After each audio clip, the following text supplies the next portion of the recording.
Sam bom predstavil področje varne hrane. Slednje je v zadnjih letih, če lahko rečem, vedno bolj popularno.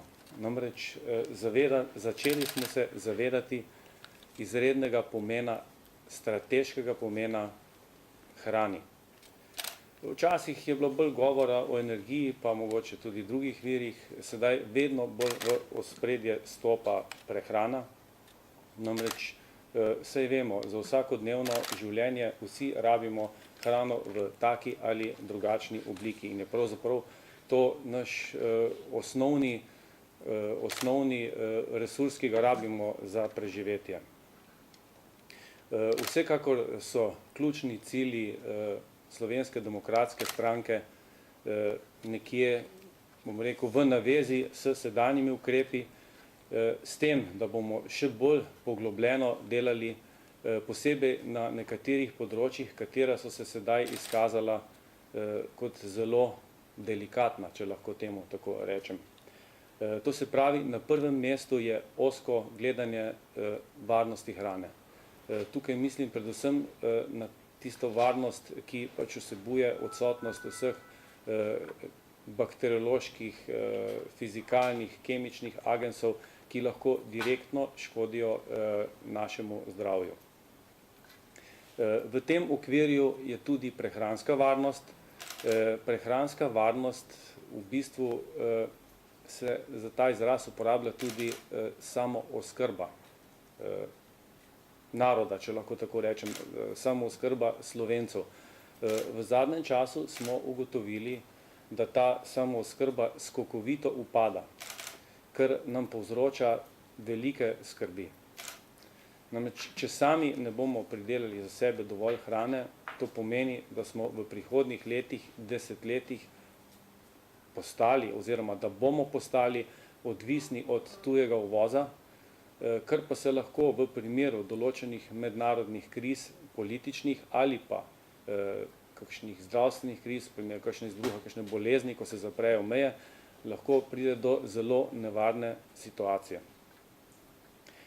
Dodali smo še tretjo točko, to je promocija, imenovali smo jo promocija uravnotežene prehrane. Zraven bi še dodal in zdravega načina življenja. Danes se pravzaprav zelo pogosto govori o zdravem načinu prehranjevanja, kar po naše ni ustrezen izraz, tukaj je boljši izraz uravnotežen, zato smo tudi noter dali, pač zdravo je zelo relativno.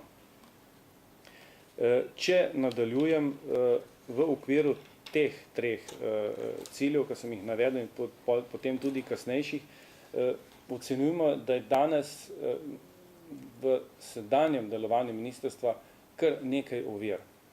Namreč zakonodaja je sorazmerno nepregledna. V Sloveniji se srečujemo s hiperprodukcijo predpisov, kateri dostikrat ovirajo naše pridelovalce in predelovalce. Zakaj? Ti predpisi so še bolj strogi, kot so predpisi skupnosti, pravzaprav lahko rečem s tistim domačim izrazom, da smo bolj papeški od papeža. Ali pa drugače, bolj strokovno. S temi predpisi ustvarjamo nadstandard v varnosti hrane, vendar tega nadstandarda kasneje nismo sposobni prodati kot nadstandard. Ne dosežemo tiste ustrezne dodane vrednosti. Zato ocenjujemo, da bi mogla biti zakonodaja pregledna, enostavna in pa tudi pisana v smislu ugodnih pogojev za razvoj živilsko-predelovalne industrije. Seveda ne pa na račun varnosti potrošnika.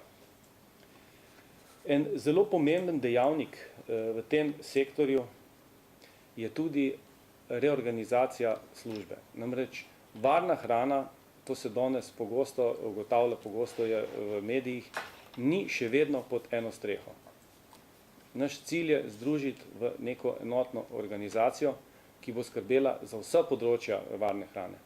Zdaj, četudi je bil leta 2009 sprejet zakon o državni upravi in je pravzaprav večino varne hrane postavil pod streho, če lahko to rečem, Ministrstva za kmetijstvo, še vedno je to področje ločeno. Del vsebin še vedno pokriva Ministrstvo za zdravje. To se pravi, da se bomo mi prizadevali, kot sem že rekel, vse to združiti pod eno streho. Ravno tako področje laboratorijev, kjer bomo odprli tudi vprašanja, ne vse dati v privatne roke. Namreč izkazalo se je pri teh evropskih prehranskih aferah, da ni dobro, če damo vse v roke privatnim laboratorijem.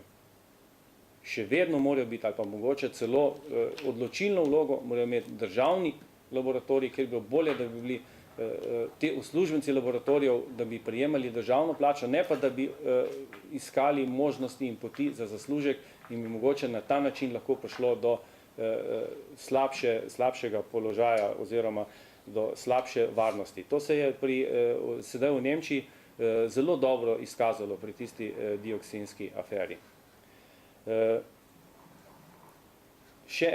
Pri teh laboratorijih moram še en podatek posebej povedati, da zelo pomembno je tudi, da potrošniki, da imajo transparentno na spletu ali pa tudi kje drugje, najboljše pa na spletu v današnjem času, ves čas na voljo rezultate analiz. Da tekoče vidijo pravzaprav, kaj delajo državni organi, kako kontrolirajo in kakšne so te analize. Nadalje, treba bo tudi uvesti združitev informacijskih sistemov. Tudi tukaj v Sloveniji ne morem reči, da stvari ne tečejo. Celo mnenja sem, da boljše kot marsikje v Evropi. Vendarle še vedno je ta informacijski sistem preveč razdrobljen. Imamo več informacijskih sistemov, ki med sabo niso povezani. V primeru, da to združimo, bi zadeva spet ratala veliko bolj enostavna in pregledna.